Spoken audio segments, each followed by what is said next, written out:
विषय जुनाच आहे, पण घटना मात्र काळजाच्या थरकाप उडवणाऱ्या आहेत. त्या जाणून घेण्यासाठी जाऊया थेट फ्रान्स, ओडिशा राज्यातील बालासोर आणि हरियाणा येथे. पहिल्या घटनेत फ्रान्समधील डॉमिनिक पेलिका नावाचा नराधम स्वतःच्याच पत्नीवर एक नाही तर तब्बल 70 पुरुषांना बलात्कार करायला लावतो. तो एवढ्यावरच थांबत नाही, तर या अत्याचाराचे व्हिडिओ बनवून ते पुन्हा पुन्हा पाहत राहतो. दुसऱ्या घटनेत हरियाणातील दीपक यादव नावाचा एक माणूस स्वतःच्याच मुलीवर गोळ्या झाडतो आणि तिच्या शरीराची चाळणी करतो. तिसऱ्या घटनेत ओडिशा राज्यातील बालासोर येथील एका महाविद्यालयातील 2 प्राध्यापक एका विद्यार्थिनीला शरीर सुखाची मागणी करतात आणि ती मुलगी कॉलेजमध्ये स्वतःला जाळून घेते आणि आपलं जीवन संपवते. एका पतीला स्वतःच्याच पत्नीची अशी विटंबना का करावी वाटते?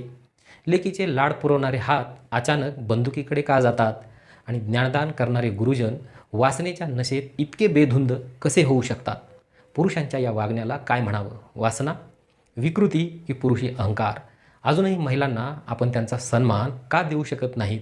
महिलांवरील या अत्याचारामागील नेमकी कारणं कोणती आहेत? याच प्रश्नांवर आपण आजच्या व्हिडिओमध्ये चर्चा करणार आहोत. तेव्हा व्हिडिओ शेवटपर्यंत नक्की बघा.